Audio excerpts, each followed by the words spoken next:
Bashkimi Evropian pritet që brenda muajit janar të lirojë edhe 205 milionë euro të mbështetjes financiare për Kosovën, pas heqjes së plotë të masave ndëshkuese që ishin në fuqi që nga vera e vitit 2023,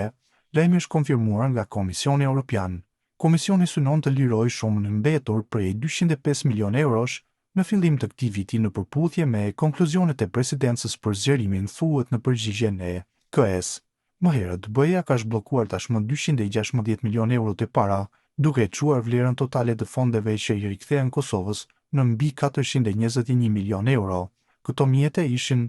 pezulluar për më shumë se 2 vjet si pasojë e masave kufizuese ndaj Kosovës. Nga paketa e parë prej 216 milionë eurosh, 34.6 milionë euro do të përdoren menjëherë për nisjen e 4 projekteve konkrete përfshirë ngrohjen qendrore në Prishtinë, trajtimin e ujrave të zeza në Kosova B, skemën Young Cell dhe menaxhimin e deponimit të mbeturinave, ndërkohë pjesa tjetër prej 181 milionë eurosh do të programohet dhe miratohet gjatë pranverës, me zbatimin e projekteve që pritet të nisë në gjysmën e dytë të vitit 2026.